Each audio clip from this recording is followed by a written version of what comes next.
Hi, welcome to Street Priest Ministries. I'm your host, Brother Jay, as we're taking the Gospels back to the streets. Today's drive-through message is David and Bathsheba. So turn in your Bibles to 2 Samuel 11:3. Now, we're going to have another story. I know it's all too familiar, of a woman taking a great man down. I mean, we done covered Adam and Eve. He was the first victim. And you had Samson and Delilah. He was the strongest man ever. He was taken down by a woman. And this story is getting all too familiar. We're going to read about another man of God that was taken out by a woman. You don't get no greater for his war hero in the Bible than David. King David stands out. He's also called a man after God's own heart. He was valiant. I've said over and over again. And as far as the Old Testament characters, if I had to have a sword, be a killer, I would rather be under Moses or David. Or Joshua. You can throw Joshua in there too. These men all had great courage. I never could relate to cowards. So all my life I can identify with the valiant. And that's definitely David. He's the archetype. Man had heart. He took off a giant's head 12 to 14 feet tall, whose armor weighed 666 pounds. So you can imagine what his weight was. Cut his head off, ran around with it. Couldn't help but to be inspired with a guy like this. This guy, once again, like all the other guys we've studied that were great in the Bible, was brought down by a single female, lusting after a female. Now, I've been single quite a few years,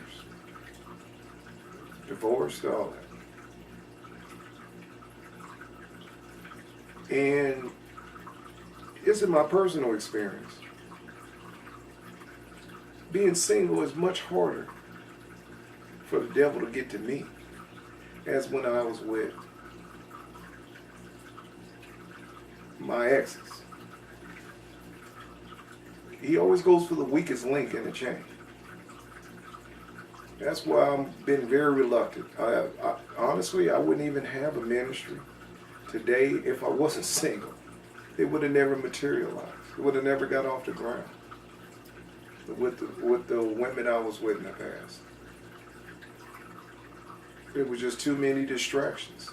God had put it on my heart for years to start. Gave me the vision of Street Priest Ministry long before I went to the drafting board and brought it into existence. He gave me the whole vision of Street Priest Ministry before it materialized. And be perfectly honest with you, I've never been a social media person in my life. I've never even really liked computers that much. This knowledge I just acquired, approximately a year. I just didn't care for computers. I didn't care for social media. I feel all your business is being monitored and tracked by everybody, the government included. So why put it out there? Relationships have been ruined. It just wasn't me.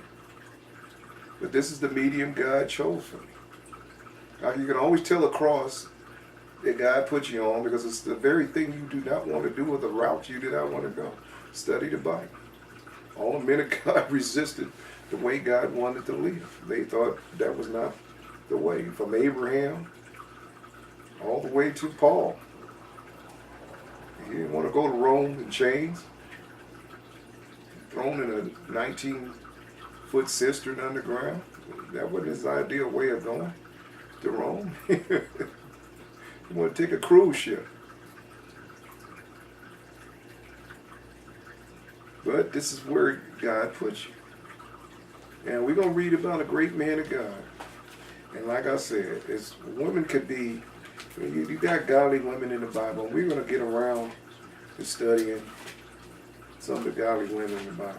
They can be a great asset when they adhere to their curse, what God put them under, to be in subjection to the man.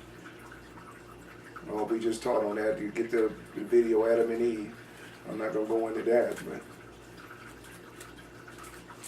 a woman is leading and has the power to lead a man astray can wreak havoc in a man of God's life. And you see it time and time again in this book. Now, we're about to read about another great man that went down in flames. But God restored him, but he went down in flames because of listening or lust for this woman. Actually, it was a lust for this woman that took him down. Like God got a woman for you, best believe the devil got one too. I found that out. No, I've had a couple of devil sisters in the past. You had one for me. And we're going to start 2 Samuel 11:3. And it came to pass, after the year was expired, at the time when kings go forth to battle, that David sent Joab and his servants with him, and all Israel, and they destroyed the children of Ammon, and besieged Rabbah. But David tarried still at Jericho. Now, to give you 70 league boots ahead, David had been actually a fugitive, and Saul was the king for years, approximately 20 years. He was on the run, living out of the cave of Adullam, bouncing here, bouncing there, still conducting military campaigns, but living amongst the enemy, the Philistines. And now God had killed all his enemies, including Saul, his sons. He done restored the kingdom. It was two kingdoms. You had the kingdom of Judah to the south and the northern 10 tribes to the north. He consolidated the kingdom. And now it's one king. The factions he dealt with, it was for Saul. And he united the kingdom from the river Euphrates to the river Nile. And this was the most glorious history of Israel, by the way, under King David, the most prosperous. Saul kind of got, he kind of caught the tailwind of David. What David's triumphs did. He was a military king. He was gifted the kingdom. The kingdom was inherited by him, and he just had to ask God for wisdom to run it. But David is the one. Now, the worst time for a man of God, and I found that in my life too, when you're being set up for a fall, is after great victory.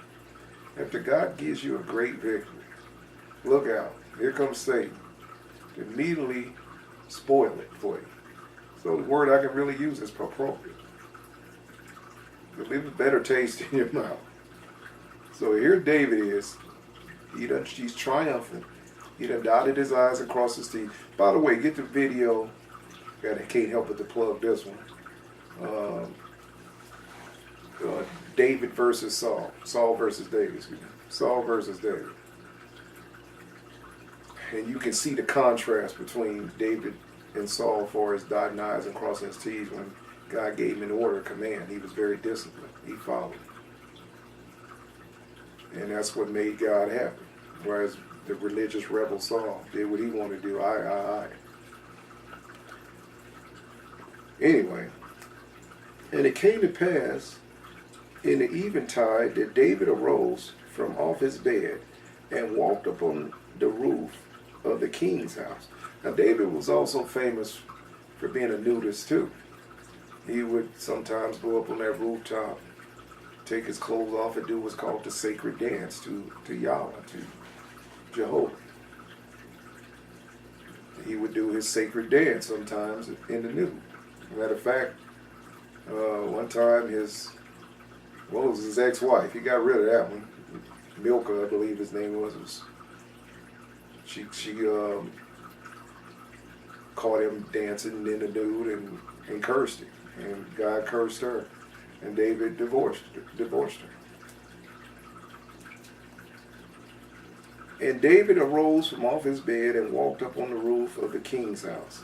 And from the roof he saw a woman washing herself. Now, I don't believe, not for a second, that this was an accident, that this woman just happened to be there at that particular time and moment, sunbathing. I don't believe that. Women are very strategic. Men have patterns. All you men, you have a pattern. Women study it and observe it. Women are very, very sharp. And we're very predictable. You know, how many of you wives could raise your hands and that are married or got a man or whatever, boyfriend or whatever, that you shacked up with? And when he comes home, you pretty much could tell what he's going to do. You know, he might come. If he's the type of guy that hangs his coat up, he'll hang it up. Or if he's the type to just throw it across the couch, he's going to throw it across the couch, go in, pop a beer. If he's alcohol drinking type, sit down, turn the sports on. Or if he's a guy that'll go in, hang his coat up, go straight to the restroom. Predictable. You know, or get on the phone or whatever with his buddies. You pretty much know it, or go grab the tools and go work on the car. Can't wait to get home. So he's got an old jalopy he's working on, rebuilding, a hobby, or he's gonna go play with the kids out in the front yard. You can't wait to get home and go throw the ball around. Predictable. You pretty much, men are pretty much set in their ways. And this wasn't no accident that this woman knew King David's routine. He probably came out almost a predictable time that he would do his stroll or do his sacred dance. Like I said, he's known to dance nude up on that rooftop. So this was not nothing by accident. This woman had her eye on the king. Trust me on that.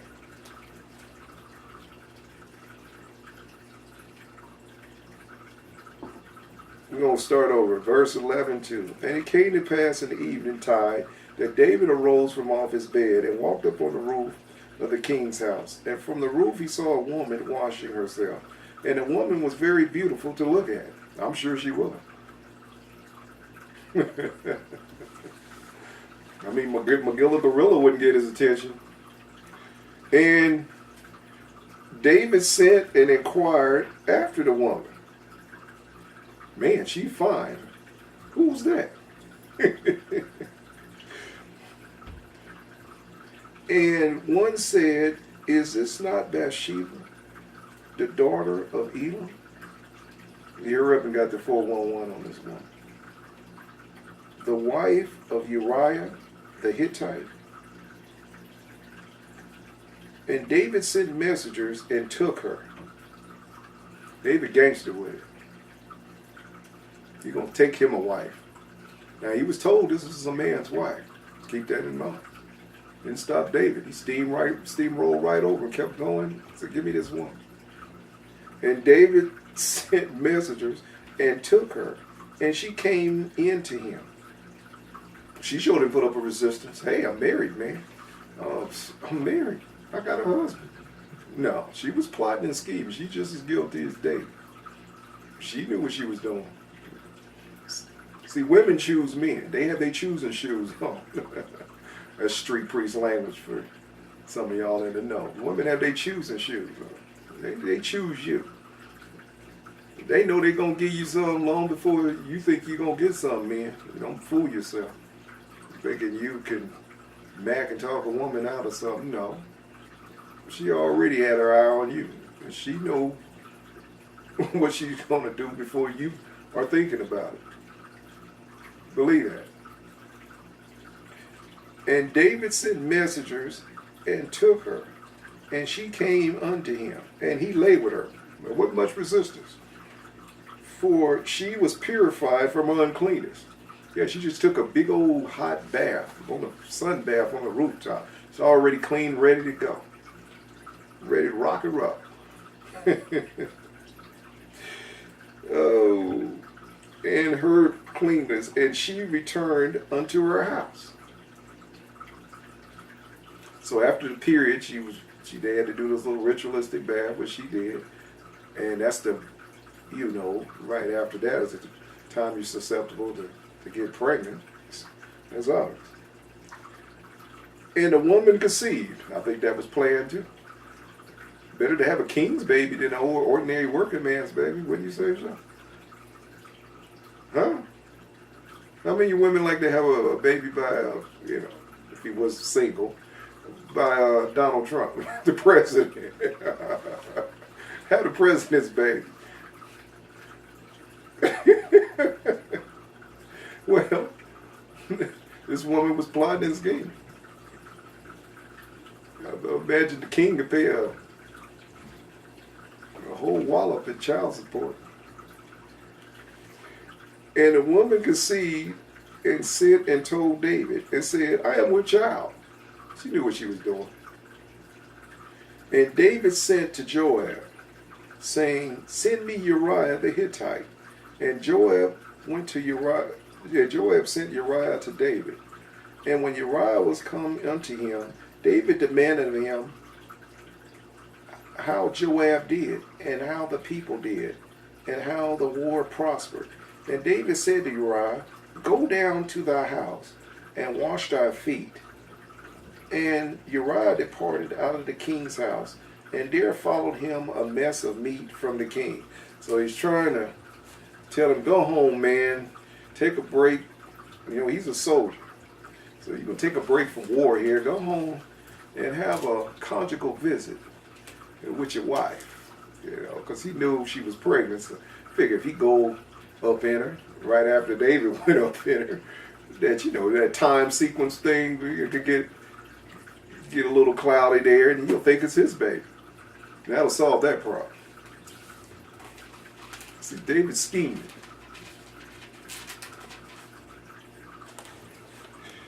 You already committed adultery now. Keep that in mind. And Uriah slept at the door of the king's house. Oh, Uriah's like a dog. I mean, a dog is faithful that sleeps right outside your door. He's a faithful soldier. And Uriah slept out the door of the king's house with all the servants of his lord, and went not down to his house. This man is more honorable than David. David's a rat at this point.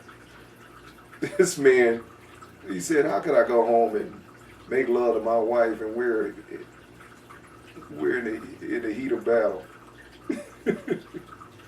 And when they had told David, said, Uriah went not down to his house, David said unto Uriah, camest thou from thy journey? Why didst thou not go down unto thy house? I'd ask David, what are you worried about me going home for?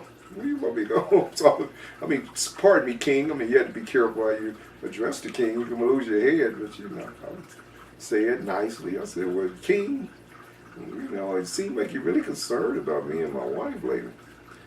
And Uriah said unto David, the ark and Israel and Judah abide in tents, and my lord Joab and the servants of my lord are encamped in the open fields. Shall I then go unto my house to eat and to drink and to lie with my wife, as thou livest, as thy soul liveth? I will not do this thing. Woo! This man is honorable. And David said unto Uriah, tarry here today also and tomorrow, and I will let thee depart. So Uriah abode in Jerusalem that day and tomorrow. And when David had called him, he did eat and drink before him, and he made him drunk. And even he went out to lie on his bed with the servants of his Lord, but went not down to the house. So David said, if I get him drunk, A man get drunk, he gonna want some. He gonna want to go sleep with his wife. Then he gonna get on. Get this booze in. But that didn't work. Man, he did the same thing. He would sleep outside the king's door. So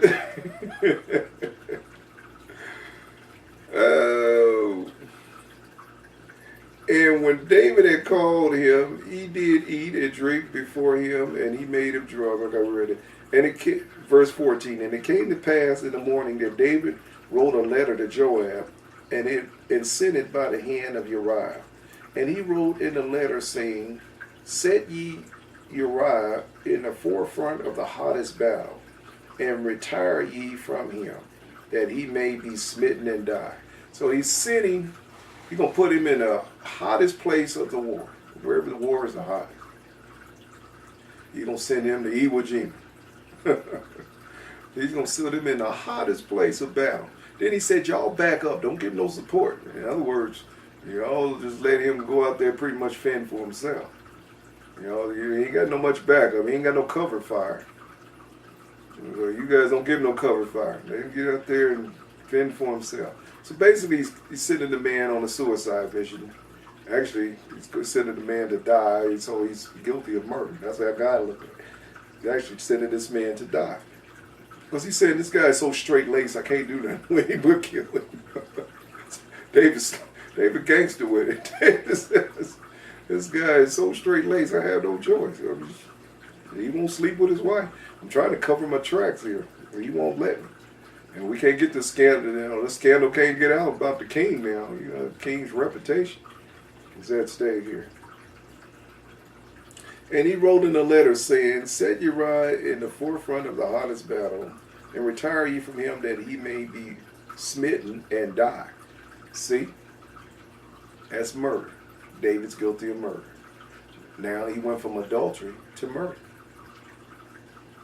And it came to pass, when Joab observed the city, that he assigned Uriah unto the place where he knew that the valiant men were. And the men of the city went out and fought with Joab, and they fell some of the people of the servants of David, and Uriah the Hittite died also.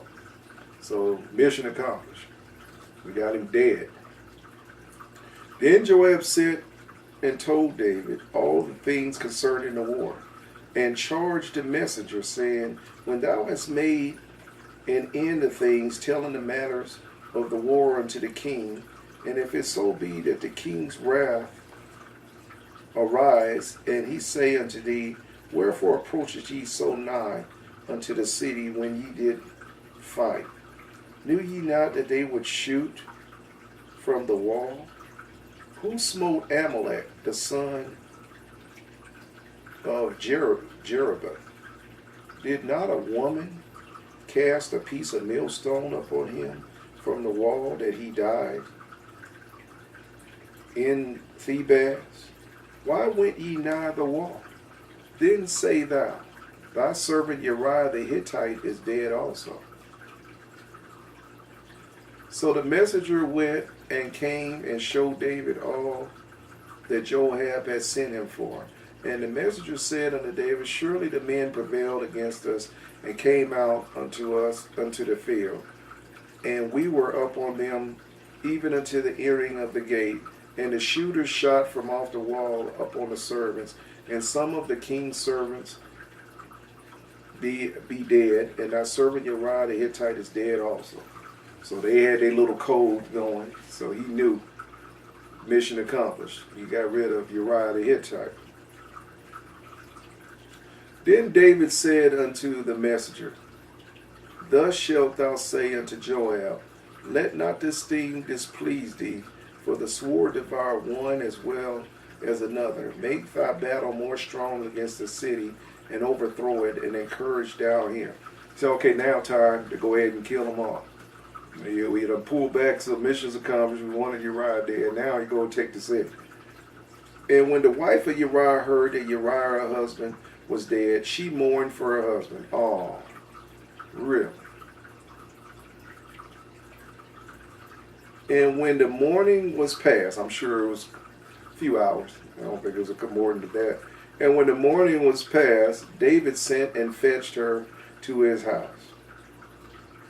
And she became his wife. Okay, the tears are dry, time to get married, move on. That's all. Nothing to see here. And bear him a son. But the thing that David did has displeased the Lord. See, the Lord is watching. The Lord has his giant eyeball on you.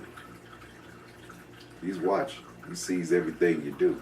Matter of fact, he knows every thought that you think. The Bible makes that clear. Your thoughts are not even hid from him. He reads your heart. He knew David was plotting and scheming. God just sit back quietly and watched. He watched the play unfold. Dealing with David. Didn't say nothing. That's what freedom is. God created us with free will. And the Lord sent Nathan unto David. Now the Lord's going to respond to what he did. And he came unto him and said unto him, there were two men in one city, the one rich and the other poor. The rich man had exceeding many flocks and herds. But the poor man had nothing, save one little ewe lamb, which he had bought and nourished up. And it grew up together with him and with his children. It did eat of his own meat and drink of his own cup and lay in his bosom and was unto him as a daughter. This man had one lamb that he parented. And there came a traveler unto the rich man, and he spared to take of his own flock and of his own herd to dress for the wayfaring man that was come unto him, but took the poor man's lamb and dressed it for the man that was come to him. So he said, he's using this parable. He said, this rich man took the poor man's lamb. This one little ewe lamb that he raised that was like a pet to him. He took this lamb and slayed for a feast to entertain his friends. And David's anger was greatly kindled against the man. Oh. You want a thief to be hard on a thief? Make a former thief a judge. He'll throw the book at you. You will get a sentence you wouldn't believe from a former thief. And David's anger was greatly kindled against the man. And he said unto David, as the Lord liveth, the man that done this thing shall surely die. Let me say that with emphasis. As the Lord liveth, the man that done this thing shall surely die. I could see him screaming. Oh, this greatly offended David. And he shall restore the lamb fourfold, because he did this thing, and because he had no pity. And Nathan said to David, thou art the man. How bling. Here's a mirror, David. Look at this mirror. It's you. I just showed you you. You are the man. You the man that's throwing the book at the man.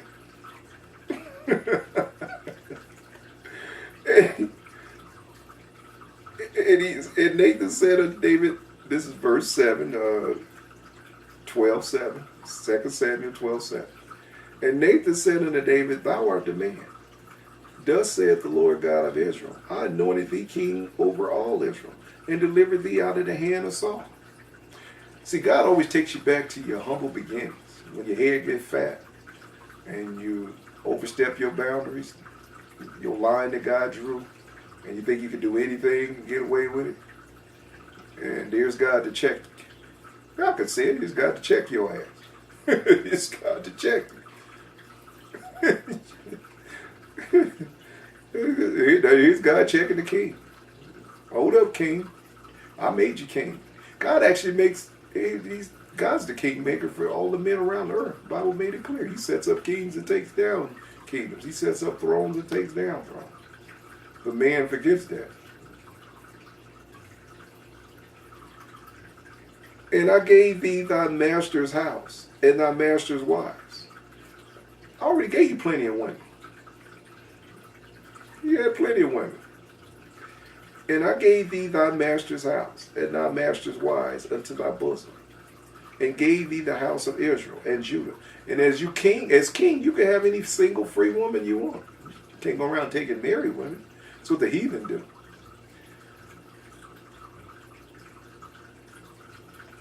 And of Israel and Judah. And if that had not been too little, I would have more given you unto thee such thing. He said, if them women wasn't enough, I think, if I'm not mistaken, I think David had 10 wives.